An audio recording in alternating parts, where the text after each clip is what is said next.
మరి యొక్క రాత్రికాల సమయంలో ప్రభువైన యేసుక్రీస్తు నామములో మీకు శుభములు తెలియజేస్తున్నాను. మరి రాత్రి మరొకసారి మనం దేవుని యొక్క వాక్యంలోనికి వెళ్దాం. ఉదయం నేను తీసుకున్న subject new earth and new heavens, కొత్త భూమి కొత్త ఆకాశంలో. ఆమేన్. వధువు 7వ ముద్ర క్రింద ఉన్నది. మరి ఆ 7వ ముద్రలోనే క్రొత్త భూమి క్రొత్త ఆకాశం కనబడతా ఉన్నది కదా, కనబడుతున్నదా?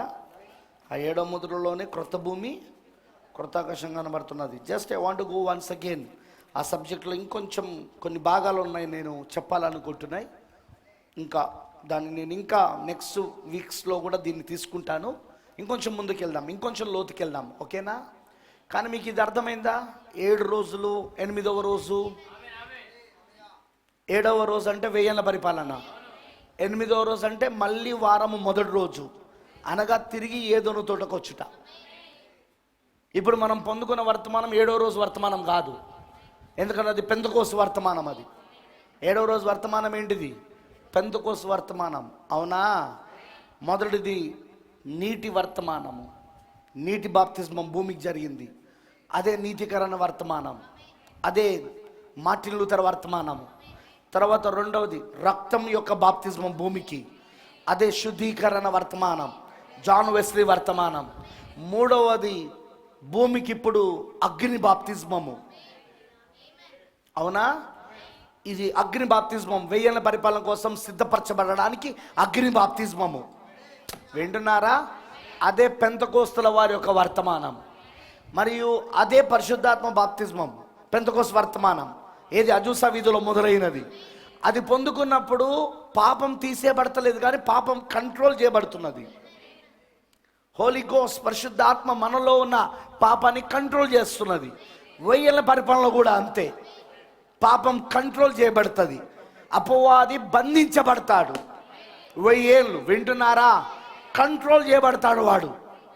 పాపం పూర్తిగా తీసేయబడతలేదు, కానీ 1000 ఏళ్ళ తర్వాత వచ్చే ఆ అగ్ని బాప్తిస్మము క్రొత్త భూమిగా క్రొత్త ఆకాశముగా మార్చి అసలు ఇక పాపమే లేకుండా చేస్తా ఉన్నది. అది ఇక పాతమని గతించిపోబోతున్నాయి. అదే 8వ దిన వర్తమానం. ఇప్పుడు ప్రకటన 10లోని వర్తమానం ఏంటంటే అది 8వ దిన వర్తమానం. ఆఫ్టర్ పెంతెకోస్తు, పెంతెకోస్తు తర్వాత వచ్చిన వర్తమానం. ఈ వర్తమానం ద్వారా మనం క్రొత్త శరీరాన్ని పొందుకోబోతున్నాం. సృష్టిలోనో క్రొత్త భూమి, ఇక్కడనో క్రొత్త శరీరం. మన కొత్త శరీరంలో ఇక పాపం ఉండదు. వింటున్నారా? అందులో రోగాలు వ్యాధులు ఉండవు, అందులో ఏది కంట్రోలింగ్ ఉండదు ఇక, ఎందుకంటే పూర్తిగా పాపం తీసేయబడుతుంది. ఒకవేళ మీకు ఆ ప్లాన్ అర్థం కాకపోతే మీరు చాలా నష్టపోతారు. ఎందుకంటే చాలామంది మెసేజ్లు వింటలేరు, వినకపోవడం వలన వాళ్ళకి అర్థం కాదు కూడా. అది నేనేం చేసేది లేదు దానికి. సరే, జాగ్రత్తగా ఇప్పుడు మళ్ళీ ఇంకొంచెం లోతుకి వెళ్దాం. రెడీగా ఉన్నారా? I want go some what deep, ఇంకొంచెం డీప్గా వెళ్ళాలనుకుంటున్నాను. ప్రకటన గ్రంథం 21వ అధ్యాయము. ప్రకటన 21:1 వచనాన్ని చదువుకుందాం. పేతురు రాసిన పత్రికలో ఆల్రెడీ చదివినాం.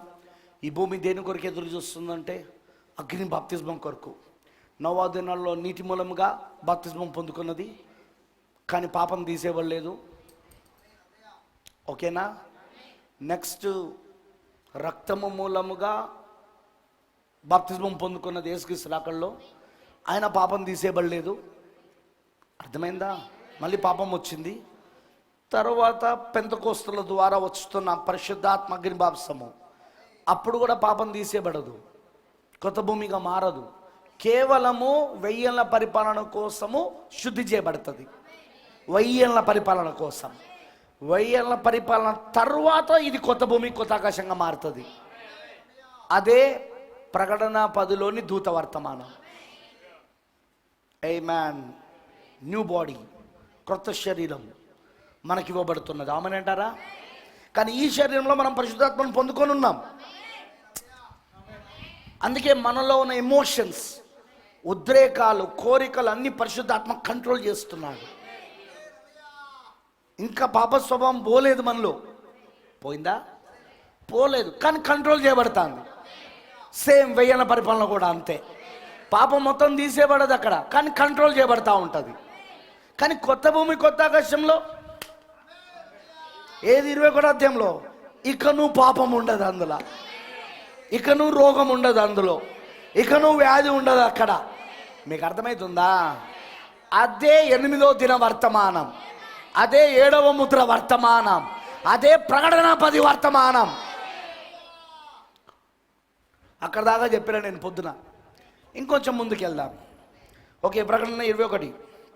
అంతటి నేను క్రొత్త ఆకాశమును క్రొత్త భూమిని చూచితిని. మొదటి ఆకాశమును మొదటి భూమి గతించిపోయెను, సముద్రమును ఇకను లేదు. మరియు నేను నూతనమైన యెరూషలేమును, ఆ పరిశుద్ధ పట్టణము తన భర్త కొరకు అలంకరింపబడిన పెళ్లి కుమార్తె వలె సిద్ధపడి పరలోకమందున్న దేవుని యొద్ద నుండి దిగివచ్చుట చూచితిని. అప్పుడు ఇదిగో దేవుని నివాసము మనుషులతో కూడా ఉన్నది. ఆయన వారితో కాపురం ఉండును, వారు ఆయన ప్రజల యందురు. దేవుడు తానే వారి దేవుడై ఉండి వారికి తోడై ఉండును. ఆయన వారి కన్నుల ప్రతి బాష్పబిందును తుడిచివేయును, మరణము ఇక ఉండదు. బాగా వింటున్నారా? ఆ కొత్త శరీరంలో మరణం ఉండదు, కానీ ఈ శరీరంలో పరిశుద్ధాత్మ బాప్తిస్మమున మరణం ఉన్నది. వేల పరిపాలనలో మరణం ఉన్నది. భౌతికంగా జీవించే వాళ్ళకి మరణం ఉంది. 100 సంవత్సరాలు బతికి చనిపోతారని ఉందా లేదా? చదివించబోతున్న యెషయా గ్రంథంలో. హల్లెలూయా. కానీ అందులో 8వ దినంలో మళ్ళీ తిరిగి ఏదోని తోటకు వెళ్ళినప్పుడు మరణం లేదు ఇక. ఆమేన్, హల్లెలూయా.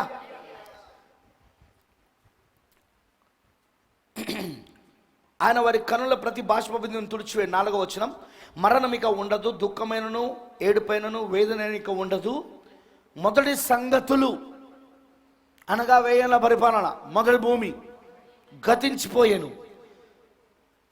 గతించిపోయిన సింహాసనంలో నుండి వచ్చిన గొప్ప స్వరం చెప్పడం వింటిని.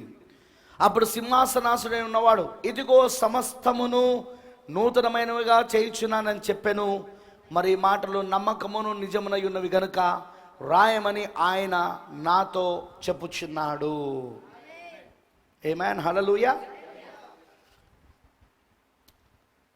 మరియు ఆయన నాతో ఇట్లా, నేను సమాప్తమైనవి, బాగా వినండి మాట, సమాప్తమైనవి. 8th day సమాప్తమైందిగా. 7th డే కాదు, 7వ రోజు కాదు, 8వ రోజు సమాప్తమైనదిగా. ఆమేన్. సమాప్తమైనవి. నేనే అల్ఫా ఒమేగాయు, అనగా ఆది అంతమునై ఉన్నవాడను. దప్పికొను వానికి జీవజలముల బుగ్గలోని జలమును నేను ఉచితముగా అనుగ్రహింతును. జీవించువాడు వీటిని స్వతంత్రించుకొనును.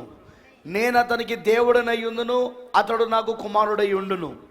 బాగా వినండి. 8వ వచనంలో, పిరికి వారును అవిశ్వాసులను అసహ్యులను నరహంతకులను వ్యభిచారులను మాంత్రికులను విగ్రహార్థికులను అబద్ధికులను అందరూ అగ్నిగుండములతో మండుగుండములో పాలు పొందుదురు. ఇది 2వ మరణము. ఆమేన్. సో 8th డే దగ్గరకు వచ్చేసరికి, 8వ దినం దగ్గరకు వచ్చేసరికి, అంటే 1000 ఏళ్ల పరిపాలన తరువాత స్థాపించబడబోతున్న ఏదోను దగ్గరకు వచ్చినప్పుడు మరణం ఉండదిగా. ప్రతిదీ అగ్నిగుండంలో పాలువేయబడుతుంది.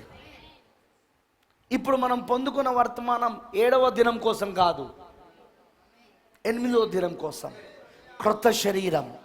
అటు సృష్టిలో కొత్త భూమి, ఇక్కడ కొత్త శరీరం. అర్థమవుతుందా? Okay, let's pray. ప్రార్థించుకుందాం. పరిశుద్ధుడా, సర్వశక్తిమంతుడా, కృపామయుడైన దేవా, నీకు వందనములు తండ్రి. మరి రాత్రికాల సమయంలో మరొకసారి నీ వాక్యం ద్వారా మాతో మాట్లాడు దేవా. నేను మరొకసారి రంగంపైకి మేము ఆహ్వానిస్తున్నాం. నీ గొప్ప పరిశుద్ధాత్మ ఈ రాత్రి రంగము పైన ఉండి మాకు ఈ విషయాలన్నీ బయలుపరచును కాక. ఎందుకంటే నువ్వు ప్రవక్త ద్వారా ఈ మర్మములన్నీ వెల్లడి చేశావు దేవా. ఈ మర్మములన్నీ బయలుపరిచావు ప్రభువా. అవే ఇప్పుడు మళ్ళీ పరిశుద్ధాత్మ ఆ పలుకబడిన మాట యొక్క వర్తమానములలో నుండి మాకు స్పష్టంగా అర్థమయ్యేటట్టు బోధిస్తూ ఉన్నాడు. అందును బట్టి నీకు స్తోత్రాలు దేవా. నువ్వు తప్పకుండా ఈరోజు నీ వాక్యమును మాకు తెరవమని ప్రార్థిస్తున్నా. నీ అభిషేకమును మాకివ్వు. మా సిద్ధులో నూనె ఉండును గాక. మేము ఆ పరిశుద్ధాత్మను కలుగుందుము గాక. ఎందుకంటే ఆ నూనె లేకుండా ఇవి మాకు అర్థం కావు ప్రభువా. నీ ఆత్మనే మాకు వీటిని బయలుపరచాలి. ప్రభువా, నేను ఎంత వివరించి బోధించినను, ఎంత చక్కగా వీటిని చెప్పినను, ప్రత్యక్షతనిచ్చేది ఎప్పుడు పరిశుద్ధాత్ముడే. అందుకే పరిశుద్ధాత్మను కలిగి ఉండాల ప్రతి ఒక్కరు పరిశుద్ధాత్మతో నింపబడి వారు తప్పకుండా వారు ఆ ప్రాణములో ఈ విషయాలను గ్రహించుదురు గాక, అది వారి స్వభావాన్ని మార్చును గాక. తప్పక గుణలక్షణాలు, క్రీస్తు గుణలక్షణాలు వాళ్ళు కలిగే భాగ్యము దయచేయమని నీకు పూర్తిగా సమర్పించుకుంటూ యేసుక్రీస్తు నామములో ప్రార్థిస్తున్నాము. ఆమేన్. కూర్చోనండి, please be sit down.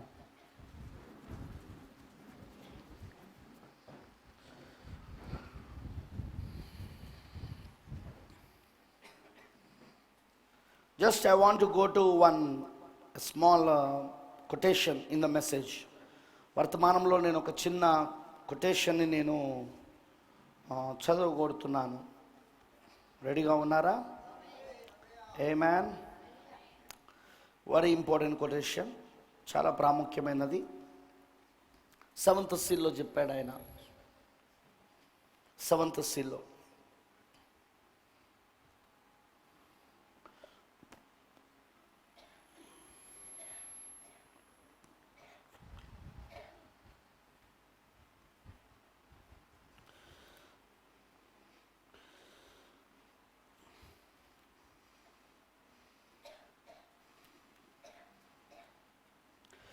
Seventh సీల్లో ప్రవక్త చెప్పిన ఈ కొటేషన్ చదువుదాము, జాగ్రత్తగా వినండి.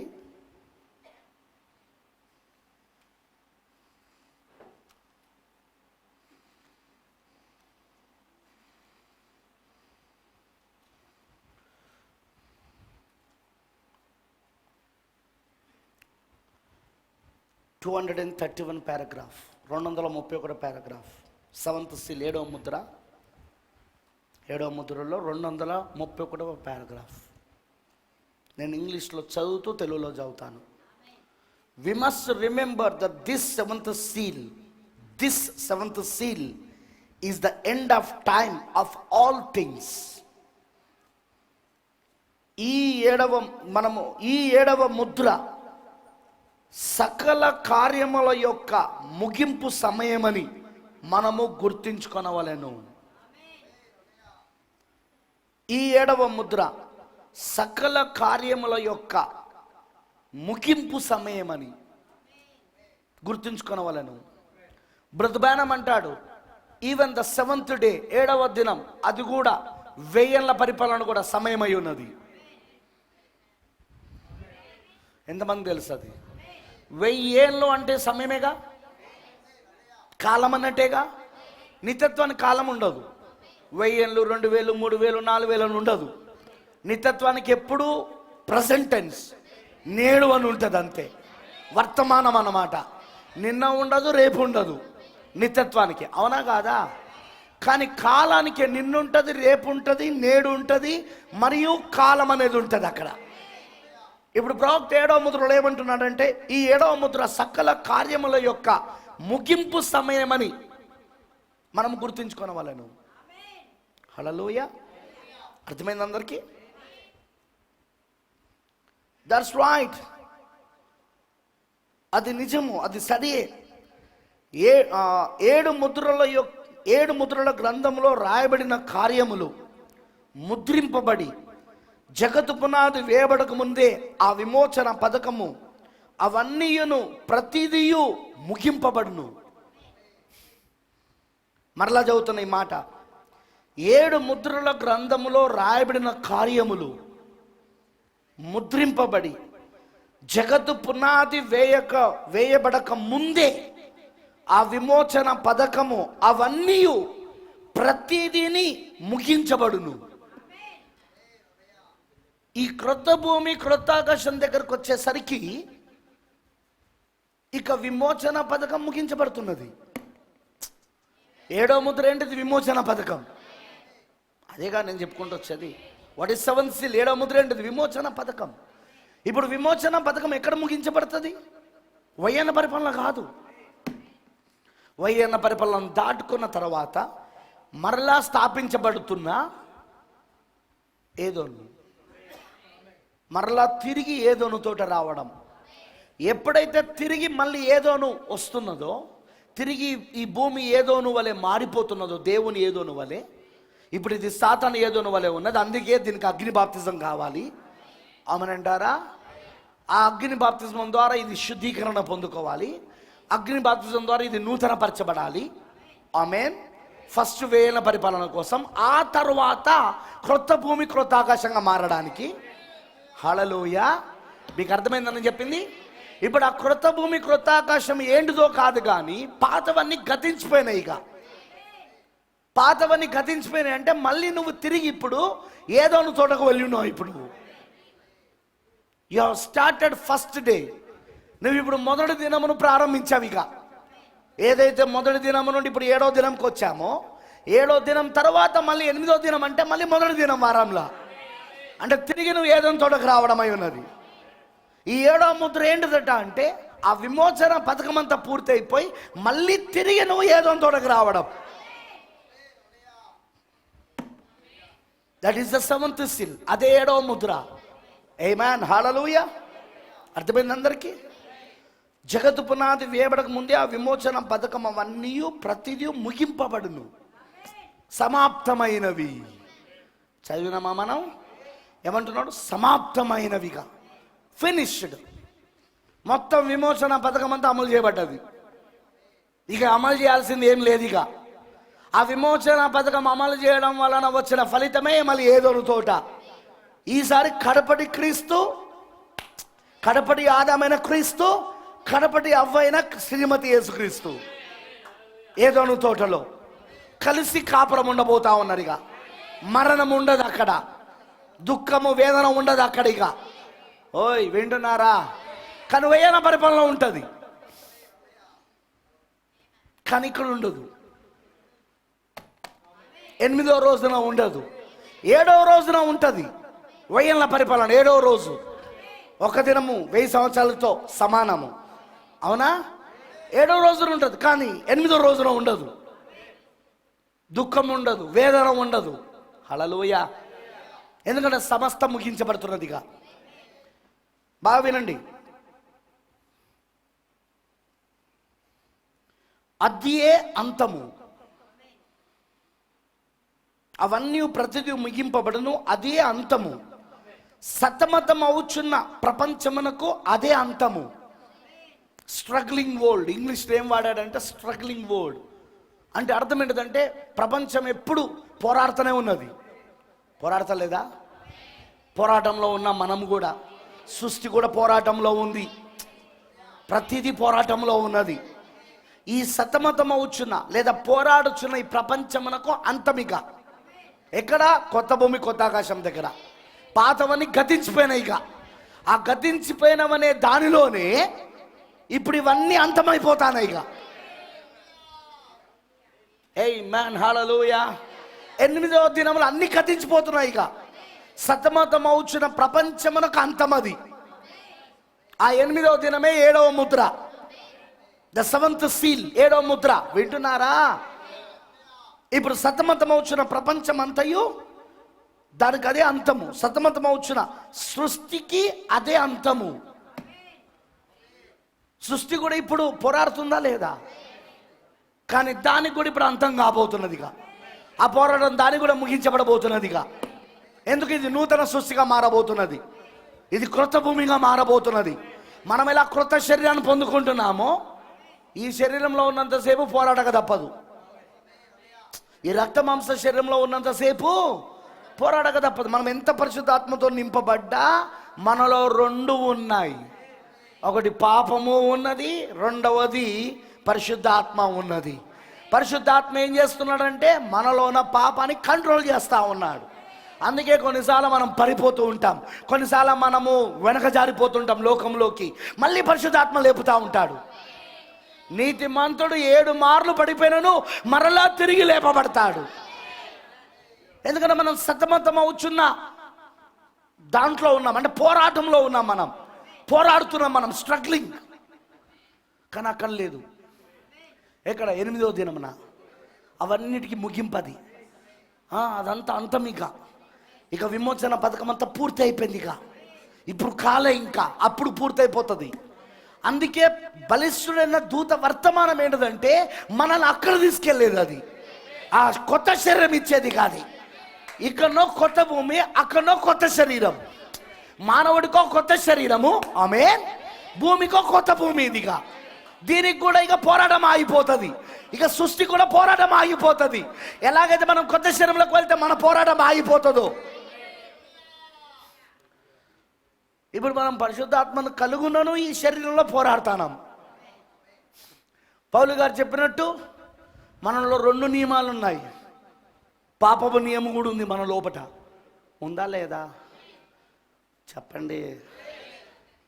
పూర్తిగా మనము మారలేదు. పాపపు నియమం కూడా మనలో ఉంది. అయితే అది పరిశుద్ధాత్మ చేత అదుపులో ఉంది, నియంత్రణలో ఉంది. కానీ మనకు అది కాదు కావాల్సింది. అసలు పాపమే లేని శరీరం కావాలా? అసలు పాపమే లేని శరీరం. ఆమేన్, హల్లెలూయా. చూడండి, ఇప్పుడు ఈ క్రొత్త భూమిలో సముద్రం లేదు. ఏం లేదు? సముద్రం లేదంటే మీకు అర్థమై ఉంటుంది. భూమి శరీరం, ఈ శరీరంలో సముద్రం లేదు. ఈ శరీరంలో సముద్రం అంటే రక్తం. మనం పొందుకోబోయే శరీరంలో రక్తం ఉండదు, మాంసం ఉంటుంది కానీ రక్తం ఉండదు. కాబట్టి అందులో పాపం జరగడానికి వీలు లేదు ఇక. ఎందుకంటే పాపం రక్తం వలన జరుగుతుంది. యేసుక్రీస్తు ఎందుకు రక్తం కార్చాడు? పాపం రక్తం వలన జరిగింది కాబట్టి యేసుక్రీస్తు రక్తం కార్చాడు. బయట అర్థమైందా? కానీ మనం పొందుకోబోయే కొత్త శరీరంలో రక్తం లేదు, మాంసం ఉంటుంది, రక్తం లేదు. ఎందుకంటే యేసు చేపను తిని చూపించాడు. ఆయన ఏది పునరుద్ధానుడు అయ్యాక, ఆ కొత్త శరీరాన్ని పొందుకున్నాక మరి ఆయన చేపను తిని చూపించాడు. ఆయన మరి ఆయన ఇదిగో చూడు, భూతములకు శరీరం ఉండదు, ఇదిగో నాకు శరీరం ఉన్నది చూడండి, ఎముకలు ఉన్నాయి చూడండి అని చూపించాడు. మాంసం ఉండదు, ఎముకలు ఉంటాయి కానీ రక్తం ఉండదు, సముద్రం ఉండదు దానికి. నువ్వు క్యాచ్ మీరు పట్టుకున్నారా? రక్తం ఉంటే పాపం ఉంటుంది, రక్తం ఉంటే రోగాలు ఉంటాయి కాదా? రక్తం ఉంటే వ్యాధులు ఉంటాయి. చదువుకున్న వాళ్ళకి తెలుసు ఆ విషయం. మోస్ట్ ఆఫ్ ద చాలా రోగాలు రక్తం వల్లనే కలుగుతాయి. అందుకే ఫస్ట్ బీపీకి చెక్ చేస్తారు.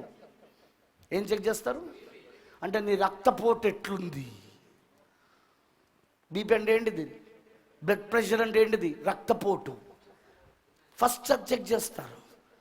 రక్తపోటులో తేడా ఉన్నదంటే డాక్టర్ వెంటనే అంటాడు, నీకు చాలా రోగాలు రాబోతున్నాయి, జాగ్రత్త. అందుకోసం నువ్వు బీపీ ట్యాబ్లెట్లు వాడాలా. వింటున్నారా? కానీ ఇప్పుడు పాపం రక్తం వలన జరిగింది, అందుకే ఆ కొత్త శరీరంలో రక్తం ఉండదు. దేవుడు ఆదాముకు రక్త మాంసముల శరీరం ఇచ్చాడు, అందుకే పాపము జరిగింది. అర్థమైందా? కానీ మనం పొందుకోబోయే ఏదోలోని శరీరము అది రక్తము లేని శరీరం. అది మాంసం ఉండదు, ఎముకలు ఉంటాయి. అందుకే మనం ఏదైనా తినగలం. మనం ఆ శరీరాన్ని మనం పొందుకోబోతున్నాం. యేసు ఆ శరీరంలోనే ఉన్నాడు పునరుద్ధానుడు అయ్యాక. హల్లెలూయా. మనం కూడా ఆ శరీరాన్ని పొందుకోబోతున్నాం. మనం అదే సృష్టిలో చూస్తే కొత్త భూమి, సముద్రం లేదు ఇక దీనిపైన. మరి 7వ ముద్ర ఏంటిది? ఇప్పుడు మొత్తం 8వ దిన వర్తమానం. 7th seal is the 8th day message. 8వ దినపు వర్తమానం, 8వ దినపు పండగ. 7 దినాల పండుగనే కాదు, ఇప్పుడు 8వ దినపు పండగ. అదే ఏదోను తోటకు వెళ్ళుట. అక్కడేంటి? సమస్తము సమాప్తం అయిపోయింది. ఇక సతమతమవుచున్న ప్రపంచమునకు సమాప్తం, సమస్త కార్యములకు ముగింపు సమయం అది. అమనంటారా? విమోచన పథకం అన్నీ ప్రతిదీ ముగించబడింది. ఇక అక్కడ విమోచన పథకం అవసరం లేదు అక్కడ, ఎందుకంటే అది కూడా అయిపోయింది. అమనంటారా? హల్లెలూయా. అలానే పోరాడుచున్న ప్రపంచమునకు అది అంతం, పోరాడుచున్న సృష్టికి అది అంతం, సమస్తమునకు అది సమాప్తము. ప్రవక్త అంటున్నాడు, సమస్తమునకు అది సమాప్తము. బూరల యొక్క ముగింపు అక్కడ ఉండును. ఏడో బూర ఏడో ముద్రలో ముగించబడుతుంది. అది పాత్రల యొక్క అంతము. పాత్రలేంటిది? దేవుని ఉగ్రతలు. అది కూడా అంతమిగా. భూమికి అది అంతముగా ఉన్నది. గమనించారా? భూమికి అది అంతముగా ఉన్నది. ఎప్పుడు 1000 ఏళ్ల పరిపాలన తర్వాత, 7వ రోజు తర్వాత భూమికి అది అంతముగా ఉన్నది. అది కాలం యొక్క ముగింపు కూడా. అంటే మనం ఎక్కడికి వెళ్తున్నాం? ఇక నిత్యత్వంలోకి వెళ్తా ఉన్నాం. మనం 1000 ఏళ్ల పరిపాలన కాలం అయి ఉన్నది అది. కానీ ఎక్కడికి వెళ్ళబోతున్నాం? ఇక మనము నిత్యత్వంలోకి వెళ్ళబోతున్నాం. మరి నేను పొద్దున చెప్పినట్లుగా దేవుడు ఈ భూమికి ఏ విమోచన పథకమునైతే పెట్టిన్నాడో అది మానవుడికి కూడా అదే విమోచన పథకం. అంటే మానవుడికి పెట్టిన విమోచన పథకమునే దేవుడు భూమికి కూడా పెట్టి ఉన్నాడు. ఓకేనా? సో ముందు ఎవరు పొందుకుంటున్నారంటే మానవుడు పొందుకుంటున్నాడు. ఎవరు? అందుకే మనం కొత్త శరీరంలోకి ముందెళ్తున్నాం. తరువాత భూమి కొత్త భూమిగా మారుతుంది. ముందు మనము విమోచించబడుతున్నాం, తరువాత భూమి విమోచించబడుతుంది, మన స్వాస్థ్యం విమోచించబడుతుంది. పోయిన వారం అదే చెప్పాను కదా నేను. చెప్పారా లేదా? ఫస్ట్ ఇప్పుడు ఏం చేస్తున్నాడు? హక్కుపత్రంలో పేర్లు. హక్కుపత్రం అంటే ఏంటిది? Title deed. హక్కుపత్రం దేని గురించి? భూమిని గురించి, ఈ సృష్టిని గురించి హక్కుపత్రం. అందులో ఉన్న వాళ్ళ యొక్క పేర్లను ఆయన బయలుపరుస్తా ఉన్నాడు. ఎందుకు? వారి కోసమైన రక్తం కార్చాడు. అక్కడ సృష్టి కోసము కార్చాడు, ఆ హక్కు దారులుగా ఉన్న వారి కోసము, ఆ హక్కుపత్రంలో ఉన్న వారి కోసము కార్చాడు. ముందు ఆ హక్కుపత్రంలో ఉన్న మానవుని విడిపిస్తున్నాడు, ఆ తరువాత తన స్వాస్థ్యాన్ని ఆయన పొందుకోబోతున్నాడు. నీకు అర్థం కాకపోతే నేనేం చేయలేను. హల్లెలూయా. గమనించండి, అది కాలం యొక్క ముగింపు కూడా. ఏంటిది? మరి 1000 ఏళ్ల పరిపాలన అంటే కాలం. కానీ కాలం యొక్క ముగింపు ఎక్కడ మొదలవుతుందంటే 7వ రోజు తర్వాత, 8వ రోజు. 8వ రోజు అంటే నిత్యత్వం. ఇక పాయింట్ అర్థమైందా? ఎటర్నిటీ. 8 is the eternity. 8 అనేది నిత్యత్వం. ఓ ఇక్కడ బోర్డు లేదు కానీ మీకు 8 ఎట్లా రాస్తారో తెలుసుగా? చూడండి.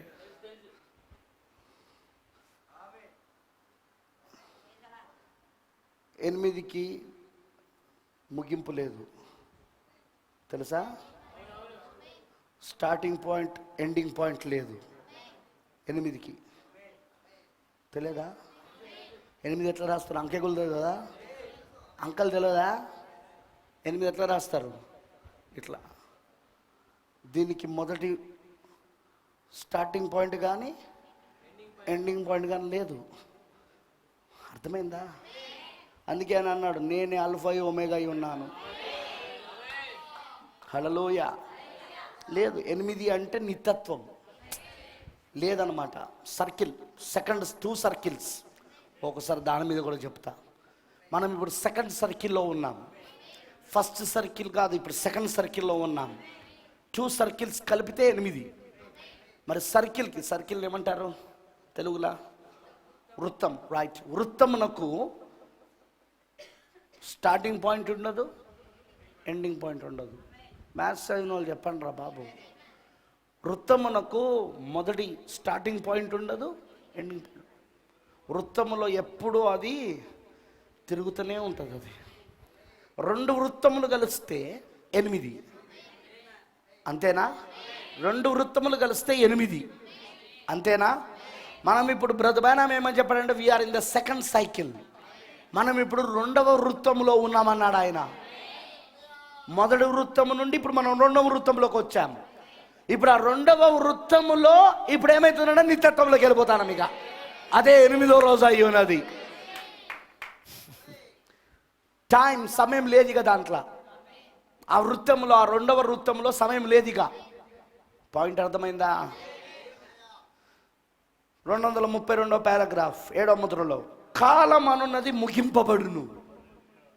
7వ ముద్రలో ఏంటంట? కాలం అనేది ముగింపబడును అంటే నిత్యత్వం మొదలైంది, 8 మొదలైందిగా, 2వ సర్కిల్ మొదలైందిగా, 2వ వృత్తం మొదలైంది. అర్థమైందా? కాలం అనేది ముగింపబడినది. పరిశుద్ధ గ్రంథం ఆ విధంగా చెప్పుచున్నది.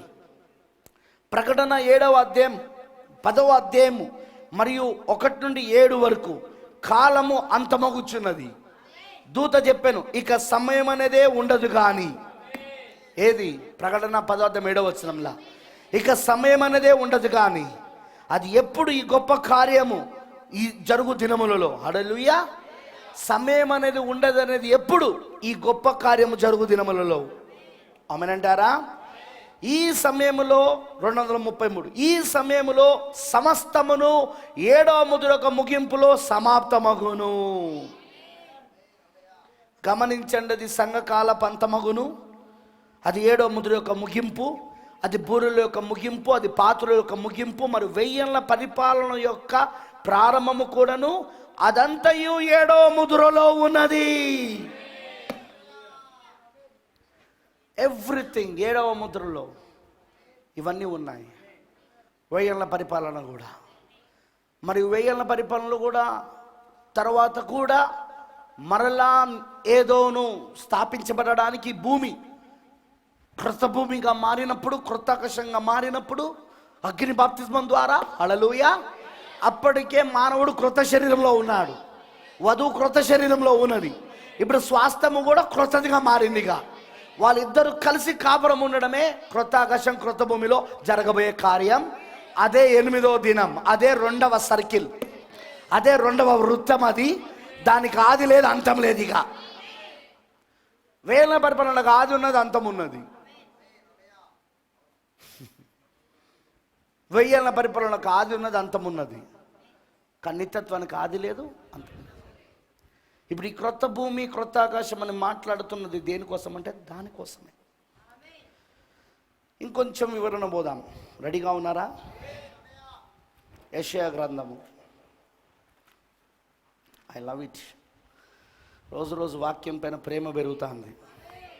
ఎందుకంటే మన విమోచన ప్రణాళిక దినదినము బయలుపరచబడుతున్నది.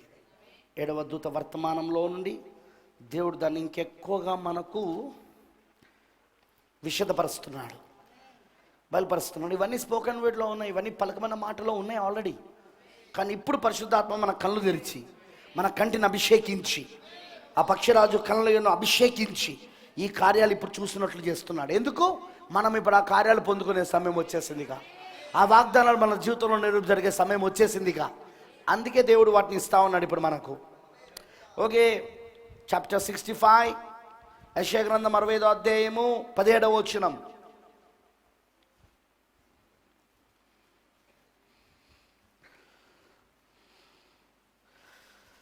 యెషయా 65వ అధ్యాయము 17వ వచనం.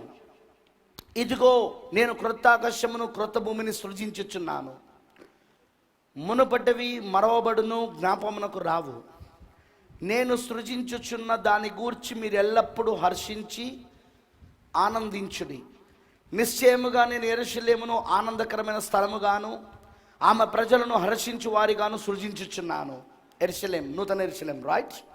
నేను యెరూషలేం గూర్చి ఆనందించేదను, నా జనులను గూర్చి హర్షించేదను. రోదన ధ్వనియు విలాప ధ్వనియు దానిలో ఇకను వినబడవు.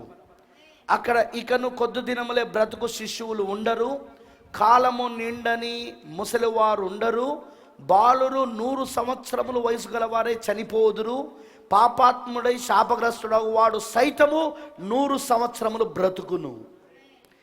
జనులు ఇండ్లు కట్టుకొని వాటిలో కాపురముందురు, ద్రాక్ష తోటలు నాటించుకొని వాటి ఫలములను అనుభవింతురు.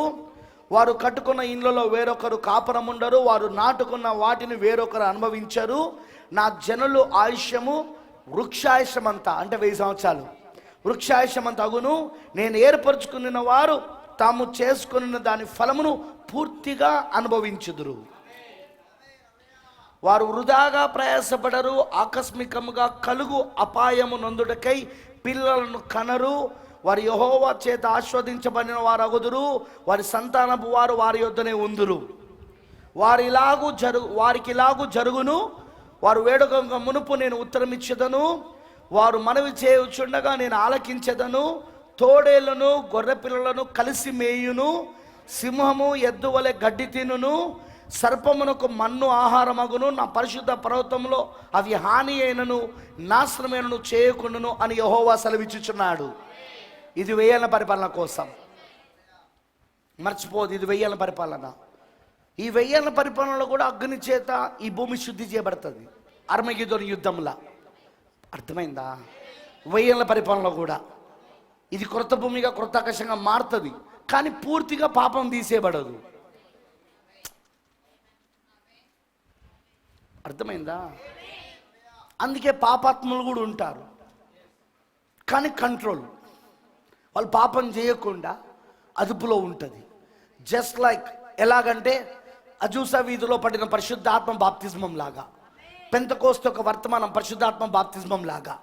ఇప్పుడు ఆ బాప్తిజమం పొందుకున్న వారిలో ఉన్న పాపం అదుపులో ఉంది, పరిశుద్ధాత్మ అదుపులో పెడుతున్నాడు. కానీ మనం ఇప్పుడు బలిష్ఠులను దూత వర్తమానం దగ్గరికి వచ్చాం. అదైతే పూర్తిగా కొత్త శరీరం అయి ఉన్నది. ఈ శరీరం ఆయన స్వరూపంలోనికి మారుతా ఉన్నది. ఇది దేవుని మందిరముగా మారుతా ఉన్నది. ఇది దేవుని పోలికగా మారుతా ఉన్నది. ఓయ్ వింటున్నారా? ఇది దేవుని పోలికగా మారుతా ఉన్నది. ఇప్పుడు ఇది 1000 ఏళ్ల పరిపాలన. ఇదంతా 1000 ఏళ్ల పరిపాలన దేనికి సాదృశ్యం అంటే కొత్త శరీరానికి కాదు, పరిశుద్ధాత్మ బాప్తిస్మానికి. 7వ దినం పెంతెకోస్తు వర్తమానం, లవదీకియ వర్తమానం, పెంతెకోస్తు వర్తమానం 7వ దినం.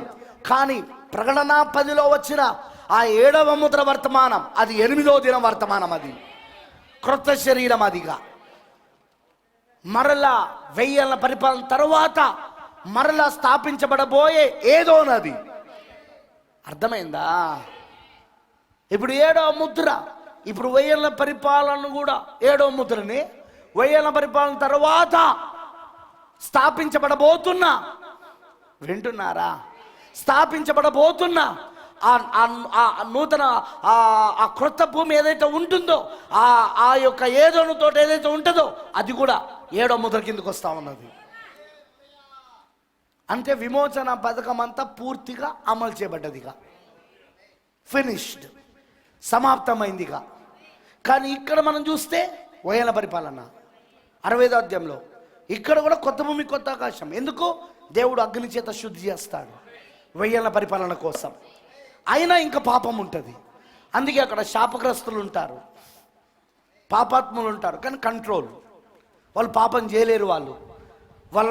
వాళ్ళు పాపం చేయకుండా అపవాది బంధించబడి ఉన్నాడు 1000 ఏళ్ళు. వాళ్ళు ప్రకటన 11లో అపవాది బంధించబడ్డా లేదా? చదవలేదా? ప్రకటన 11లో అపవాది 1000 ఏళ్ళు బంధించబడ్డా లేదా? సో బంధించబడుతున్నాడు వాడు పాపం చేయకుండా. ఆ పాపాత్ములు, శాపగ్రస్తులు వీళ్ళందరూ ఉంటారు. మీకు అర్థమవుతుందా? ఏది 1000 ఏళ్ల పరిపాలనలో. కానీ ఏదోలో ఉండరు, ఏదోలో ఉండరు వాళ్ళు. హల్లెలూయా. ఇక్కడ పిల్లలను కూడా అంటున్నారు, కానీ అక్కడ ఉండరు. ఆమేన్. అర్థమైందని చెప్పింది. హల్లెలూయా. మరి బైబిల్ చెప్తున్నట్టుగా ఈ 1000 ఏళ్ల పరిపాలనలో తోడేలును గొర్రె పిల్లను కలిసి మేస్తాయి, సింహము ఎద్దు వలె గడ్డి మేస్తుంది. ఆమేన్. సర్పమునకు మన్ను ఆహారం అవుతుంది. ఎందుకు? 1000 ఏళ్ల పరిపాలన, క్రీస్తు పరిపాలన, దావీదు కుమారుని పరిపాలన. 3వ పరిచర్య. మొదటిది మనిషి కుమారుని పరిచర్య, గొర్రెపిల్ల. 2వది దేవుని కుమారుని పరిచర్య, మధ్యవర్తిత్వము, ప్రధాన యాజకత్వము. 3వది దావీదు కుమారుని పరిచర్య, అదే రాజరికము, రాజులకు రాజుగా ప్రభులకు ప్రభుగా పరిచర్య. మీకు అర్థమైందా? అదే 1000 ఏళ్ల పరిపాలన. ఆమేన్. హల్లెలూయా. అందుకే ప్రవక్త చెప్పినట్టుగా ఈ రోజున ప్రతిదీ కూడా 7వ ముద్రలో ముగించబడుతున్నది. అదే ప్రకటన 10 అయి ఉన్నది. ప్రకటన 10లో ఇవన్నీ జరుగుతున్నాయి. ఇప్పుడు ప్రకటన 10లో మనం కొత్త శరీరాన్ని పొందుకుంటున్నాం. మనం ఈ పాత శరీరంలో పాపమును కంట్రోల్ చేయడం కాదు, పూర్తిగా పాపము లేని శరీరాన్ని, మనం పొందుకోబోతా ఉన్నాం. మనం క్రొత్త శరీరాన్ని పొందుకోబోతున్నాం. మనం అర్థమైందా నేను చెప్పింది? ఆమేన్, హల్లెలూయా. మరి 234 పారాగ్రాఫ్లో 7వ ముద్రలో ప్రవక్త అంటాడు, అది ఒక రాకెట్ను గాలిలోనికి ప్రేల్చినట్లుండును. మరి ఆ రాకెట్ ఇక్కడ ప్రేలును, మరి అది పైకి పోయి మరియు అప్పుడు మరలా ప్రేలును.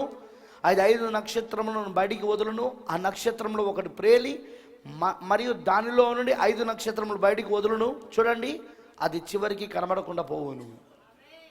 ఆమేన్. 235లో ఈ 7వ ముద్ర ఆ విధముగానే ఉన్నది. లోకం యొక్క కాలమునకు అది అంతమును కలగజేయును. ప్రపంచం యొక్క కాలము ముగింపు. దీని యొక్క కాలమును అది అంతము చేయును, దాని యొక్క కాలమును అది అంతము చేయును. దీనికి అది కాలమును ముగించును, అది కాలముల యొక్క అంతమగును. ఆ 7 ముద్రలలో సమస్తము సమాప్తమగును. హల్లెలూయా. దేవుడికి మహిమ కలుగును గాక. అర్థమవుతుందా? 237 ఈ కార్యములన్నిటికీ ఇదే ఆ సమయమై ఉన్నది, మరి 1000 ఏళ్ల పరిపాలన యొక్క ప్రారంభమై ఉన్నది. గమనించండి, ఈ ముద్ర విప్పబడుట చాలా గొప్ప విషయముగా ఉన్నది. ఏలనగా దాని వలన పరలోకమే నిశ్శబ్దమాయెను. ఇంచుమించు అరగంట సేపు నిశ్శబ్దముగా ఉండెను. ఇప్పుడు అది చాలా గొప్ప కార్యము. అదేమిటి? అది పరలోకము నిశ్శబ్దపరిచెను. అరగంట సేపు అక్కడ ఏదియు కదలలేదు. హల్లెలూయా. గమనిస్తున్నారా మీరు? ప్రవక్త బ్రెన్హామ్ గారు 7వ ముద్రను గురించి వివరిస్తూ ప్రతిదీ ముగించబడుతున్నది అన్నాడు. సో 1963లో ఏదైతే ప్రభు రాకడ జరిగినదో, బలిష్ఠుని దూతగా దిగొచ్చాడో మేఘారుడిగా, ఇప్పుడు 7వ ముద్ర మొదలైంది. అరగంట నిశ్శబ్దం మొదలైంది. ఇది ఎక్కడి దాకా వెళ్తుంది? క్రొత్త భూమి 8వ దినం వరకు. వయన పరిపాలనే కాదు, దాన్ని దాటుకొని 8వ దినం వరకు అరగంట నిశ్శబ్దమే. అదంతా హాఫ్ అన్ అవర్ సైలెన్స్. అదంతా అర్థమైందా? సో అందుకే ఇప్పుడు మనం ఎక్కడున్నామంటున్నానంటే, ఇక కాలం యొక్క ముగింపులో ఉన్నాము. మనము 1000 పరిపాలనకు వెళ్ళబోతున్నాం మనం ఇక. ఆమేన్, హల్లెలూయా. దేవునికి మహిమ కలుగును గాక. అర్థమైన వాళ్ళందరూ ఆమేన్ చెప్పండి. అందుకే ఈ రోజున వాయిస్ ఆఫ్ ఆర్కేంజిల్, ప్రధాన దూత శబ్దము, ప్రకటన 10వ అధ్యాయం 8 నుండి 11 వచనాలలో నెరవేర్పు జరుగుతుంది. 8 నుండి 11 ఎవరు? యోహాను. యోహాను ఎవరు? వధువేనా? యోహాను ఎవరికి సాదృశ్యం? వధువుకి, ఇప్పుడు ఎత్తబడే వధువుకి, సజీవంగా కొనిపోబడే వధువుకి సాదృశ్యం. సో ఇప్పుడు అందుకే ప్రధాన దూత యొక్క శబ్దము ఇప్పుడు ఎవరిలో నెరవేర్పు జరుగుతుందంటే వధువులో జరుగుతూ ఉన్నది. హల్లెలూయా. దేవుడికి మహిమ కలుగును గాక. దేవుడు నిజంగా ఈ రోజున మనల్ని దానికోసమే సిద్ధపరుస్తూ ఉన్నాడు. ప్రవక్త బ్రెన్హామ్ గారికి అర్థమైపోయింది, ఆ 3వ ఈడుపు యొక్క పరిచర్య ఆయనకు స్పష్టంగా చూపించబడింది. స్పోకెన్ వర్డ్ మినిస్ట్రీ, పలకబడిన మాట ద్వారా సృష్టి సృజించబడింది కదా. ఉడతలు సృజించబడలేదా? 2 సందర్భాలలో 7 ఉడతలు. మొదటిసారి 3 ఉడతలు, రెండవసారి 4 ఉడతలు. ఓకేనా? ఆ పలకబడిన మాట ద్వారా, ఆ పలకబడిన మాట ద్వారా చనిపోయిన చేప మరలా తిరిగి బ్రతికినది, పునరుద్ధానము. ఆ పలకబడిన మాట ద్వారా ఆ మంచు తుఫాను, కొలరాడోలో మంచు తుఫాను పటాపంచలైంది. ఆ పలకబడిన మాట ద్వారా హెట్టి రైట్ సిస్టర్ యొక్క పిల్లలు 2 రక్షణ పొందుకున్నారు. వాళ్ళు క్రొత్త జన్మ పొందుకున్నారు. ఆ పలకబడిన మాట ఒక పరిచర్య ద్వారా సిస్టర్ మీడా యొక్క కంతి అదృశ్యమైపోయింది. Is it right? అవునా కాదా? ప్రవక్తకు అది స్పష్టంగా కనబడింది. ఇక ఆయనకు అర్థమైపోయింది 3వ ఈడుపు పరిచర్య ఏంటిదో. అందుకే ఆయన ఒత్తిడి కోసం ఎదురు చూడడం మొదలుపెట్టాడు. కానీ అది ఆయన పరిచర్య కాదు. అది ఎవరు పరిచర్య? ప్రకటన 10:7 పరిచర్య కాదు. ప్రకటన 10:8 నుండి 11 వాళ్ళ పరిచర్య అది. ఆ ఒత్తిడి. ఆమేనంటారా? అందుకే ఆయన ఏమన్నాడంటే, ఒత్తిడి రాబోతా ఉన్నది. అప్పుడు చూడండి 3వ ఈడుపు ఎలా వారిలో ప్రత్యక్షపరచబడబోతున్నదో. Watch how the third pull is going to be manifest in their lives. వారి జీవితాలలో ఎలా ప్రత్యక్షపరచబడబోతున్నదో మీరు అప్పుడు చూడండి అన్నాడు ఆయన. That's true. అది నిజం. అది చూడండి, మెయిన్ థింగ్ మూడవ ఈడ్పు పరిచర్యలో నువ్వు పూర్తిగా వాక్యానికి లోబడడం కావాలా. ఉదాహరణ, ఆయన మంచు తుఫానును ప్రారంభం అవుడుతోటి ఆయన కొండ నుండి దిగడం మొదలుపెట్టాడు. ఆయన ఎప్పుడైతే మంచు తుఫాను వస్తుంది, వేటాడుతున్న వాళ్ళందరూ త్వరగా మీరు వెళ్ళిపోండి, మీ క్యాంపులు సదురుకోండి, ఎందుకంటే ఇది ఎన్ని రోజులు ఉంటుందో తెలియదు, చాలా అడుగుల ఎత్తున మంచు పడబోతుందని వాతావరణం వారు హెచ్చరిక చేసినప్పుడు అప్పటికే నల్లటి మబ్బులు మేఘాలు వచ్చేసినాయి. ఇక ప్రవక్త కొండపై నుండి కింది దిగి వస్తున్నాడు. తను వేసుకున్న గుడారం క్యాంప్ ఎక్కడైతుందో అక్కడికి వస్తున్నాడు. ఆయనతో పాటు వేటకు వచ్చిన స్నేహితులు వాళ్ళు అప్పటికే వచ్చేసారు, చదువుకున్నారు అన్నీ. మీకు అర్థమవుతుందా? కానీ ఆయనకి ఏం వినబడిందంటే స్వరం, తిరిగి పైకెళ్ళు అని. ఇలా అనలేదు. ఏంటిది, మంచు తుఫాన్లో నన్ను పైకి వెళ్ళమంటున్నాడు దేవుడు? నేను చచ్చిపోవడానికా? నన్ను చంపడానికా? దేవుడికి ఎప్పుడు కూడా విధేయత కావాలా. ఫలితాలు ఎట్లుంటాయో తర్వాత విషయం, కష్టాలు ఎట్లుంటాయో తర్వాత విషయం. వాక్యం ఏం చెప్తుందో అది చేయి నువ్వు, అంతే. ఆ వాక్యం చేస్తే బ్రదర్ నేను చాలా కష్టాలు పడాల్సి వస్తుంది, తర్వాత విషయం అది. వాక్యం చెప్పింది చెయ్యి, అంతేగా. వాక్యం ఏం చెప్తుందో అది చెయ్యి, అంతకంటే వేరే ప్రశ్న నువ్వు వెయ్యకి దానికి. అదే దేవుడికి కావాలా, ఆ విధేయతనే దేవుడికి కావాలా. కారణాలు వెతికేది దేవుడికి వద్దు అని ఇలా అనుకోలేదు. ఏంటి ప్రభువా, నన్ను మంచులో చంపడానికి మళ్ళీ పైకి వెళ్ళమంటున్నావా? ఆహా, ఆయన అన్నాడు, ఆయన ఎప్పుడైతే నన్ను తిరిగి వెళ్ళమని చెప్పాడో, పైకి వెళ్ళిపోమని చెప్పాడో, నల్లటి మేఘాలు అక్కడ సమకూడుతుండడం నేను చూస్తున్నా కూడా, వాతావరణ హెచ్చరిక వాళ్ళు చేస్తున్న హెచ్చరికలు వింటున్నా కూడా, నేను ఆయన మాటకు లోబడి వెళ్ళిన. నేను దేవునికి ఎలాంటి వాళ్ళు కావాలంటే వాక్యానికి లోబడే వాళ్ళు కావాలా, వాక్యానికి విధేయత చూపే వాళ్ళు కావాలా. అట్లట్లా చెప్తావు ఇట్లట్లా చెప్తావు అన్నట్టు వద్దు, దేవుణ్ణి ప్రశ్నించేవాడు వద్దు. దేవుడికి అది ఇష్టం ఉండదు. అలాంటి వాళ్ళని దేవుడు అంగీకరించాడు. దేవుడికి ఎలాంటి వాళ్ళు కావాలంటే, నువ్వు ఇక్కడ నుండి దునుకు అంటే దునికే వాళ్ళు కావాలా, అంతేగా. అక్కడ నుండి దునుకమని దేవుడు చెప్పాడా, దునికేయాలి, అంతే. ఏమో దునికితే కాళ్ళు ఇరుగుతాయేమో, చేతులు ఇరుగుతాయేమో, నేను మంచం పైన పడతానేమో, అలా ప్రశ్నించేవాళ్ళు, అలా ఆలోచించే వాళ్ళు దేవుడికి ఇష్టం ఉండదు. ఆయన దునుకమని చెప్పినప్పుడు నువ్వు దునకాలి, అంతేగా. ప్రైజ్ లార్డ్, హల్లెలూయా. ఆయనకి ఎలాంటి వాళ్ళు కావాలంటే పూర్తిగా ఆయన వాక్యానికి లోబడి, ఆ వాక్యానికి లోబడడం ద్వారా వచ్చే కష్టాలు, బాధలు, శ్రమలను అంచనా వేస్తూ చేయాలన్నా వద్దా అనేవాళ్ళు కాదు ఆయన కావాల్సింది. ఆ కష్టాలు, ఆ బాధలు, ఆ శ్రమల గురించి ఆలోచించకుండా వాక్యానికి ఆయన చెప్పాడు కాబట్టి నేను లోబడాలి, అంతేగా. ఆ వాక్యానికి నేను విధేయం కావాలి, అంతేగా అనే వాళ్ళు కావాలి ఆయనకు. అది వాక్యమా, లోబడాలి, అంతేగా. ఇక దానికి ప్రశ్నలు లేదు. ఇక అట్లట్లయితుంది పాస్టర్ గారు అనడానికి వీలు లేదు. ఇక అలా ఇలా అవుతుంది పాస్టర్ గారు అనడానికి వీలు లేదు. ఇక God don't like those people. అలాంటి వాళ్ళంటే దేవుడికి ఇష్టం ఉండదు. ప్రవక్తను మీరు చూడండి, దేవుడు చెప్పాడు, ఆయన లోబడ్డాడు.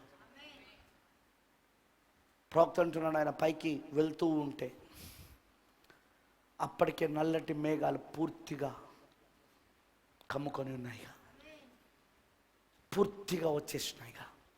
కానీ అది దేవుడి మాట, దేవుడి మాటకు లోబడి వెళ్ళాడు ఆయన. వాతావరణాన్ని చూస్తలేడు, హెచ్చరికలను వింటలేడు, దేవుడి మాటకు లోబడుతున్నాడు. నువ్వు కూడా పరిస్థితులకు లోబడకూడదు, పరిస్థితులకు లోబడకూడదు. నీ కండిషన్స్, నీ చుట్టూ ఉన్న స్థితులకు నువ్వు లోబడకూడదు, ఆ హెచ్చరికలకు నువ్వు లోబడకూడదు. వాక్యానికే లోబడాల, జస్ట్ వాక్యానికి, అంతే. అలాంటి వాళ్ళే దేవుడికి ఇష్టం. ఏం చేశాడు దేవుడు? ఇప్పుడు పలకమన్నాడు. నువ్వు పలికితే ఇప్పుడు ఈ మంచు తుఫాను పట్టాపంచలు అవుతుంది అన్నాడు. మూడవ ఈడ్పు పరిచర్య అంటే దేవుడికి ఎలాంటి వాళ్ళు కావాలంటే వాక్యానికి లోబడే వాళ్ళు కావాలా. పరిస్థితులను లెక్క చేయకుండా, మా మామ ఇట్లా అన్నాడు, మా అత్తమ్మ ఇట్లా అన్నది, మా బామర్ది అట్లా అన్నాడు, వాళ్ళ కోసం ఇట్లా చేసిన, వీళ్ళ కోసం అట్లా చేసిన. ఒరే, నువ్వు ఎప్పుడు మూడో ఇడుపు పరిచయకు రావురా. ఒత్తిడి వచ్చుడుతో ఫస్ట్ లైన్ నీదే ఉంటుంది ముద్రలో వేయించుకోవడానికి, అందులో చేరడానికి ముందు నువ్వే ఉంటావు. ఎందుకంటే నీకు అంత విశ్వాసం లేదు. నీకు మామలు, అత్తలు, బామర్దులు వీళ్ళే కావాలి. నీకు అన్నలు, తమ్ముళ్ళు, పెద్దనాన్నలు, చిన్నాన్నలు. నువ్వు వాక్యానికి లోబడడం కావాలా. That is the most important thing. అది చాలా ప్రాముఖ్యమైనది. అది రాజీ పడని విశ్వాసం. వాక్య విషయంలో రాజీ పడని విశ్వాసం, దాంతో నిలబడాలి అంతేగా. అలాంటి మొండి విశ్వాసాలు కావాలి ఆయనకు. మొండి విశ్వాసులు. ఏది ఏమైనా పర్వాలేదు, ప్రాణం పోయినా పర్వాలేదు, నువ్వు పెట్టిన విగ్రహాన్ని మాత్రం నేను మొక్కను. మా ప్రాణాలు పోయినా పర్వాలేదు, ఆ అగ్నిగుండాన్ని 700 చేసుకుంటావు చేసుకో, మేము అందులో పోవడానికైనా రెడీ. కానీ మేము మాత్రం రాజీ పడం అంతే. అదిగో అలాంటి వాళ్ళు కావాలా. ఎందుకంటే మళ్ళీ బబులోను అదే తీసుకొస్తా ఉన్నది. శిరస్సు దగ్గర తీసుకొచ్చిందే ఇప్పుడు పాదముల దగ్గర తీసుకొస్తా ఉన్నది. అదే విగ్రహం పెట్టబోతున్నది, అవునా? కానీ ఎబ్రి బాలులు ఎప్పుడైనా రాజీ పడతారంటారా? ఎబ్రి బాలులు ఇప్పుడు ఈ కాలంలోన ఎబ్రి బాలులు రాజీ పడతారంటావా? అప్పుడు పడలేదు, ఇప్పుడు పడదు. శిరస్సు దగ్గర పడలేదు, పాదముల దగ్గర కూడా పడదు. చంపితే చంపంటారు, వేస్తూ వేయి అంటారు. పో అగ్నిగుండంలో వేస్తా, వేసుకో, నో ప్రాబ్లం. మీ ఆస్తులన్నీ తీసేస్తాం, నీ జాబ్ తీసేసుకో, నీ బ్యాంక్ కార్డులని రద్దు చేసేసుకో, నీకు ఇక ఆహారం లేకుండా చేసుకో, మాకు అంత అవసరం లేదు. మూడో ఇడుపు పరిచయం ఉంది మాకు. We have third pull ministry. మూడో ఇడుపు ద్వారా మేము బ్రతుకుతాం. మేము హల్లెలూయా. అప్పుడు మనుష్యుడు వాక్యం వలన బ్రతకమంటే ఏంటో అర్థమవుతుంది. దేవుని నోటి నుండి వచ్చిన ప్రతి మాట వలన జీవించడం అంటే ఏంటో అర్థమవుతుంది అప్పుడు. ఎందుకంటే ఆ మాట పలికితే అక్కడ ఆహారం సూచించబడుతుంది, మాట పలికితే అక్కడ ఆహారం తయారవుతుంది అక్కడ. హల్లెలూయా. అర్థమైందని చెప్పింది. ఈ ఎబ్రీ పిల్లలు ఎన్నడూ రాజీపడరు. వీళ్ళు ఈ చిన్న వాటికే నువ్వు వాక్యానికి లోబడతలేవు. మా బామర్ది అంటున్నావు, మా బావ అంటున్నావు, మా అత్త అంటున్నావు, మా మావ అంటున్నావు, మా నాన్న అంటున్నావు, మా అన్న అంటున్నావు, మా తమ్ముడు అంటున్నావు. చిన్న వాటికే ఇక నువ్వేం నిలబడతావు? ఒత్తిడి వచ్చినప్పుడు ఏం నిలబడతావు? నిలబడలేవు. నువ్వు కానే కాదు అసలు, అందులో లేవు నీ దాంట్లో. ఎందుకంటే ఒత్తిడి రాక తప్పదు, ఒత్తిడి వస్తుంది. ఈ వధువుకి ఒత్తిడి రావాలి, అలాగైతేనే ఆమె ఎత్తబడుతుంది. ఒత్తిడి లేకుండా ఆమె ఎత్తబడలేదు. ఆమె ప్రవక్త చెప్పాడు, ఖచ్చితంగా ఆమెకు చివరిగా ఒత్తిడి రావాల్సిందే. అప్రపంచ సంఘముల సమాఖ్య నుండి ఒత్తిడి రావాల్సిందే. చూసారా పిఎం మోడీ? చెప్పడం మర్చిపోయినా, మన ప్రైమ్ మినిస్టర్ మోడీ గారు మొన్న ఇంగ్లీష్లో మేము పెట్టామండి, గ్రూప్లో పెట్టానా లేదా, ఏమంటున్నాడు? న్యూ వరల్డ్ ఆర్డర్, క్రొత్త ప్రపంచ క్రమం గురించి మాట్లాడతలేడా?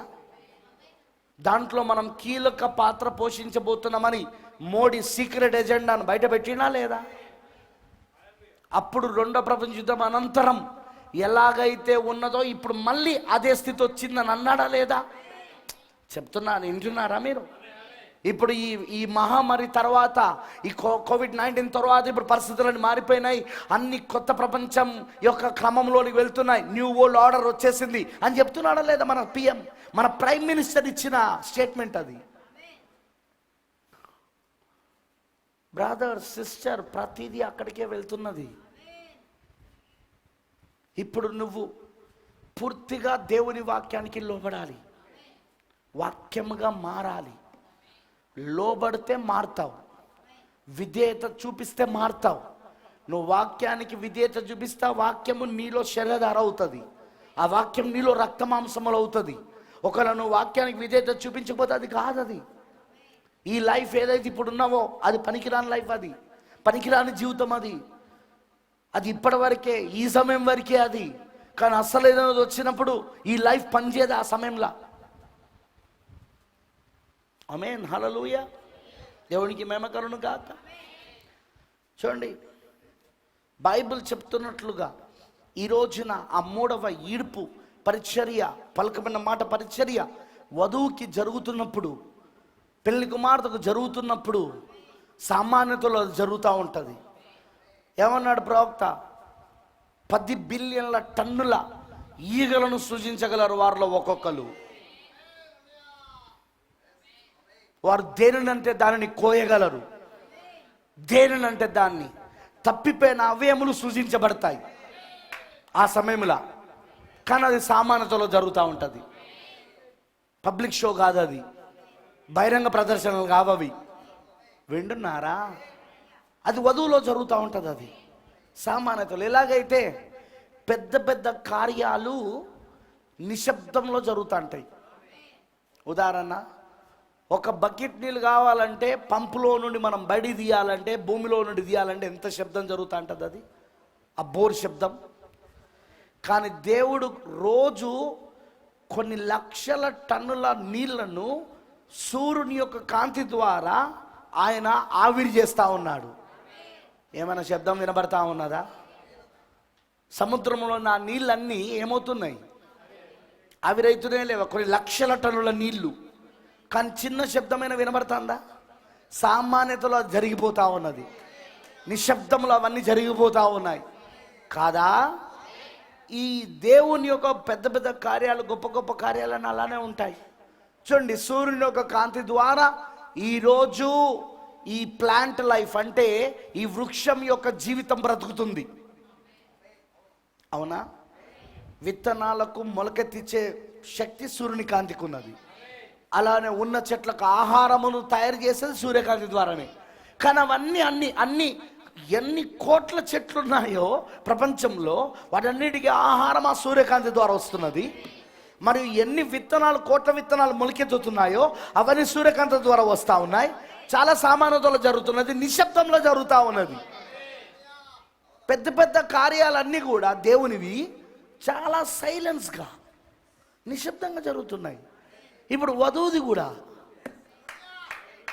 అలానే జరగబోతా ఉన్నది. 3వ ఈడ్పు పరిచర్యలో అలానే జరుగుతుంది. ఇప్పుడు కూడా జరిగేది అలానే.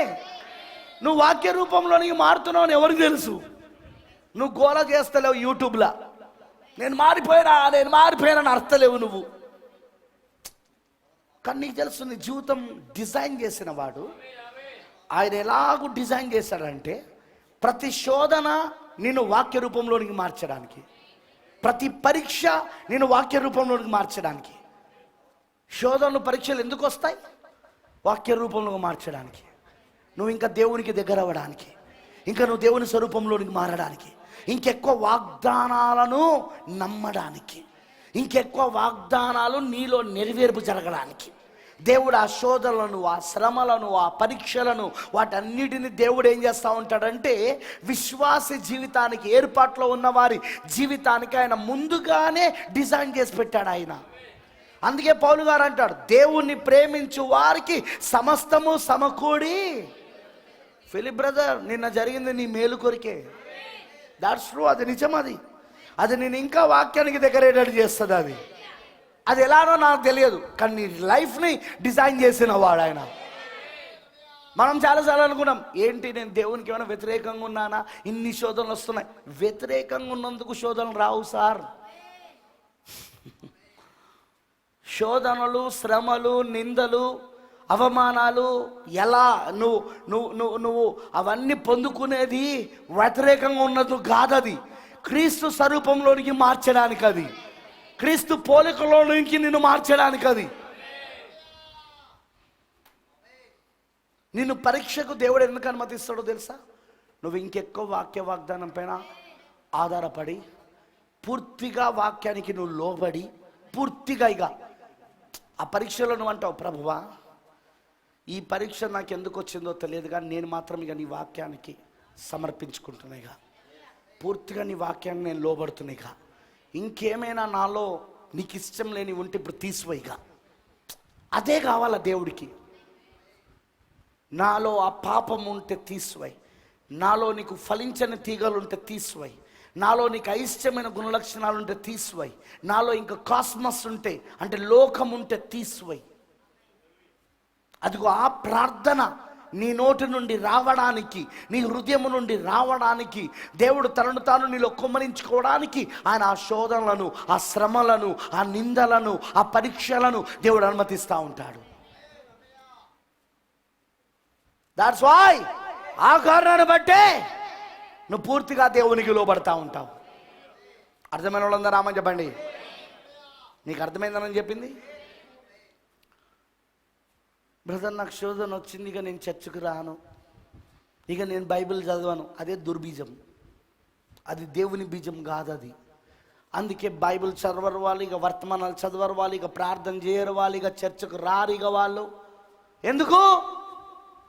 శోధన వచ్చింది కాబట్టి, శ్రమ వచ్చింది కాబట్టి, పరీక్షలు వచ్చినాయి కాబట్టి. కానీ అదే దేవుని బీజం అయితే దేవునికి ఇంకా దగ్గర అవుతూ ఉంటుంది.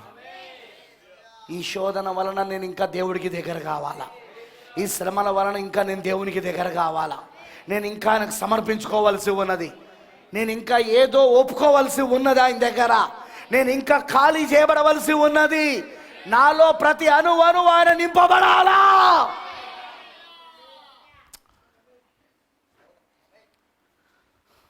దుర్బీజం ఏంటిదో దేవుని బీజం ఏందో అక్కడ తెలిసిపోతుంది. దుర్బీజం అలిగి చర్చకు రాదిగా, చర్చకు రారిగా వాళ్ళు, వాక్యం వినరిగా, ప్రార్థన చేయరిగా వాళ్ళు. దుర్బీజం అది. ఏమనంటే నాకు శోధన ఉంది పాస్టర్ గారు, మీకు తెలియదా నేను ఎన్ని బాధలలో ఉన్నానో, నీకు తెలియదా నేను ఎన్ని సమస్యలలో ఉన్నానో. అర్థమైంది, నాకు ఇప్పుడు తెలిసింది నువ్వెవరు. ఐ నౌ అండర్స్టాండ్, నాకు ఇప్పుడు అర్థమైంది నువ్వెవడువు. ఇన్ని రోజులు నువ్వు దుర్బీజం అని నాకు ఇప్పుడు తెలిసింది. దేవుని బీజం అలా ఉండదు. ఎందుకంటే నేను బైబిల్లో చూపిస్తాను. శోధనలు వచ్చిన వాళ్ళు ఇంకా దేవునికి దగ్గర అయ్యారు, శ్రమలు వచ్చిన వాళ్ళు, పరీక్షలు వచ్చిన వాళ్ళు ఇంకా దేవునికి దగ్గర అయ్యారు. అర్థమైన వాళ్ళందరూ రామాయణ చెప్పండి. దేవునికి దగ్గర అయ్యారు వాళ్ళు. హల్లెలూయా. అర్థమైందా నేను చెప్పింది? ప్రియమైన దేవుని పిల్లలారా, ఈ రాత్రి నేను చెప్పగోరుతున్నది ఏంటిదంటే దేవునికి విధేయులు కావాలి, ప్రశ్నించే వాళ్ళొద్దు. అది వాక్యం అంటే దాని యొక్క పర్యావాసాలు ఎట్లుంటాయో ఆలోచించకుండా లోబడే వాళ్ళు కావాలి. అమ్మో దానికి లోబడితే అది చేస్తే నేను నష్టపోతా, పోనే, అవమానం పొందకుండా పడితే పడని, శ్రమలు అనుభవించాల్సి వస్తుంది, అనుభవించండి. అనేకులను దూరం చేస్తారు, దూరం అయితే కానీ ఆయన వాక్యం కాబట్టి నేను లోబడతా. అగో అలాంటి వాళ్ళు కావాలా. అలాంటి వాళ్ళే వధువై ఉన్నారు, అలాంటి వాళ్ళే ఏర్పాట్లో ఎన్నికలో ఉన్నవారు, అలాంటి వాళ్ళే దేవుని చేత ముందుగా నిర్ణయించబడిన వారు. వాళ్ళు అలా ఉంటారు, మిగతా వాళ్ళు అలా ఉండరు. వాళ్ళకి మూడో ఈడుపు అందుకే జరగదు. వాళ్ళు వెంటనే రాజీ పడిపోతారు. ఎందుకంటే పస్తులు ఉండలేక, పిల్లలు ఆకలిని ఏడుస్తుంటే, భార్య ఏం బతుకుతున్నాం, ఏంది ఇదంతా అవసరమా, ఆ పాస్టర్ మాటలు పట్టుకొని ఇట్లున్నావు నువ్వు, పోరాదు, అదేదో సంతకం చేయరాదు, దాంట్లో ఏం పోయింది, వీళ్ళు బతకడం ముఖ్యం అనుకుంటాడే, అలాగేనండి అనుకుంటూ పోతాడు. ఎందుకంటే వాళ్ళకి మూడో ఏడుపు జరగదు వాళ్ళకు, కానీ వధువుకి జరుగుతూ ఉంటుంది. ఆమెకు తెలుసు సమయం వచ్చేసిందిగా, నేను ఇప్పుడు పలకబడిన మాట ద్వారా జీవించాల్సిందే ఇక నేను. హల్లెలూయా. అందుకే ఆ పలకబడిన మాట పరిచర్య వాళ్ళు ప్రత్యక్షమవుతూ ఉంటుంది. దేవునికి కావాల్సింది విధేయులు. 7వ ముద్ర క్రింద విధేయులు కావాలి, లోబడే వాళ్ళు కావాలి ఆయన వాక్యానికి. దాని పర్యావసనాలు ఆలోచించకుండా లోబడేవాళ్ళు. అది లోబడితే వచ్చే శ్రమల కోసం ఆలోచించకుండా, నిందల కోసం ఆలోచించకుండా, అవమానాల కోసం ఆలోచించకుండా లోబడేవాళ్ళు. అలాంటి వాళ్ళు కావాలి. ఎందుకంటే మీరు మరియను చూడండి, కన్యక మరియను. ఆమె ఆ దూత వర్తమానాన్ని అంగీకరించి లోబడితే అది ఆమెలో శరీరధార అవుతుంది. కానీ దానివలన ఆమెకి ఎలాంటి పర్యావాసాలు వస్తాయో ఆమెకు బాగా తెలుసు, ఎన్ని అవమానాలు వస్తాయో ఆమెకు తెలుసు, ఎంతమంది ఎన్ని రకాలుగా ఆమెను పేర్లు పెట్టి పిలుస్తుందో ఆమెకు తెలుసు. కానీ ఆమె ఎప్పుడు కూడా దాన్ని ఆలోచించలేదు. ఆమె నీ దాసురాలికి నీ మాట చొప్పున జరుగునుగాక అని ముందు హృదయము తెరిచింది. చెవుల ద్వారా వాక్యం హృదయంలోకి వెళ్ళింది. హృదయంలో నుండి ఎక్కడికి వెళ్ళింది? ఇప్పుడు అది గర్భంలోకి వెళ్ళింది. వెళ్ళేమైంది? అది శరీరం అయింది, రక్త మాంసములైంది. అది దానివలన ఆమె పర్యావాసాలు ఘోరంగా పొందుకున్నది ఆమె. కానీ ఆమెకు అవసరం లేదు అవన్నీ. ఎవరేమనుకున్నా అవసరం లేదు. నేను వాక్యం కోసం నిందించబడతానా? నేను వాక్యం కోసం బాధలు అనుభవిస్తా ఉన్నా. హల్లెలూయా. నా నిమిత్తము సమస్త జనుల చేత మీరు ద్వేషించబడుదురు, దూషించబడుదురు. అవునా కాదా? అవసరమైతే కొట్టబడుదురు, మీరు సభలలోనికి ఈడ్చబడుదురు. చెప్పాడా లేదా? చెప్పాడు ఆయన. అదే ఇప్పుడు జరుగుతూ ఉన్నది. ప్రియమైన దేవుని పిల్లలారా, వాళ్ళే దేవుని బీజము, వాళ్ళే వధువు, వాళ్ళే దేవుని ఏర్పాట్లో ఉన్న వాళ్ళు. ఎవరు? వాక్యానికి లోబడుతున్న వాళ్ళు, ఏం ఆలోచించకుండా వాక్యానికి లోబడేవాళ్ళు. అది దేవుడికి కావాలి. వాళ్ళలోనే మూడో ఇడుపు పరిచర్య, ప్రవక్తలాగా మూడో ఇడుపు పరిచర్య. ఆయన వాక్యానికి అలా లోబడ్డాడు అంతే, ఏం ఆలోచించలేదు ఆయన. నువ్వు కూడా అలానే ఉండాలి. ఆమేన్. హల్లెలూయా. అందరికి అర్థమైందా? మేబీ నెక్స్ట్ వీక్లో ఇంకా దీన్ని డీప్గా వెళ్దాం, ఇంకొంచెం ముందుకు వెళ్దాం, ఇంకా డీప్గా. ఎందుకంటే నేను ఆ డీప్లోకి వెళ్తే ఇప్పుడు బయటికి రాలేను. అది 2-3 గంటల ప్రసంగం అది. సో నెక్స్ట్ సండే దాన్ని చూద్దాం, ఓకేనా? ఇంకొంచెం లోతుకి వెళ్దాం. హల్లెలూయా. సో 7వ ముద్ర కింద కొత్త ఆకాశము, వధువు 7వ ముద్ర కింద ఉన్నది. ఇప్పుడు కొత్త ఆకాశము, కొత్త భూమి. కానీ ముందు కొత్త ఆకాశం, కొత్త భూమి కంటే ముందు కొత్త శరీరం. ఎందుకంటే సేమ్ ప్లాన్ ఆఫ్ రిడెంప్షన్. అటు భూమికిని ఇటు మానవుడికిని ఒకే విమోచన పథకం. నీరు, రక్తము, అగ్ని బాప్తిస్మం, కొత్త శరీరం. నీరు, రక్తము, అగ్ని బాప్తిస్మం, కొత్త భూమి. 1000 ఏళ్ల పరిపాలన కొరకు అగ్ని బాప్తిస్మం, 1000 ఏళ్ల పరిపాలన తర్వాత కొత్త భూమి. అర్థమైందా? Same thing. అదే ప్లాన్. అదే ఇప్పుడు దేవుడు అమలు పరుస్తున్నాడు. ఆమెనంటారా? ఇదంతా ఎక్కడ జరుగుతుంది? 7వ ముద్ర కింద. అది మర్చిపోకండి. ఇదంతా ఎక్కడ జరుగుతున్నది? ప్రకటన 10లో జరుగుతూ ఉన్నది. 7వ ముద్ర కింద జరుగుతూ ఉన్నది. ఇదంతా అరగంట నిశ్శబ్దంలో జరుగుతూ ఉన్నది. 1963 నుండి మొదలైంది అరగంట నిశ్శబ్దం. ఎక్కడి దాకా వెళ్తుంది బ్రదర్? 1000 ఏళ్ల పరిపాలన. 1000 ఏళ్ల పరిపాలన తర్వాత కొత్త భూమి దాకా, విమోచన పథకం అంతా పూర్తయ్యేదాకా, ఇక కాలం అనేది తీసేబడేదాకా, సతమతమవుతున్న ఈ ప్రపంచము, సతమతమవుతున్న ఈ సృష్టి అంతమయ్యే వరకు, కాలం అనేది అంతమయ్యే వరకు ఈ 7వ ముద్ర కొనసాగుతూ ఉన్నది. ఇదంతా 7వ ముద్ర కింద జరుగుతూ ఉన్నది. ఇదంతా ½ అన్ అవర్ స్పేస్, అరగంట నిశ్శబ్దంలో జరుగుతూ ఉన్నది. ఆమేన్. దేవుడు మీకు అర్థమవునట్లుగా చేయును గాక. అంతకంటే నేను చెప్పేది ఏం లేదు. Let us pray. ప్రార్థించుకుందాం. ఏం తిందుమా, ఏం త్రాగుదుమా, ఏం ధరించుకుందుమా అది కాదు. ఇప్పుడు ఆయన నీతిని, రాజ్యమును వెతకడం కావాలి. పూర్తిగా ఆయనకు సమర్పించుకుందాం. 2 చేతులు పైకెత్తి సమర్పించుకుందామంటే అర్థం 2 చేతులు పైకెత్తాలి. నువ్వు జస్ట్ రేజ్ యువర్ హ్యాండ్స్. అడుగు, నాలో ఏమైనా నీకు అయిష్టమైన కార్యాలు ఉన్నాయా? ఫలింపబడిన తీగలు నాలో ఏమైనా ఉన్నాయా? అయిష్టమైన స్వభావం నాలో ఏమైనా ఉన్నదా? కాస్మస్ అనగా లోకం నాలో ఏమైనా ఉన్నదా?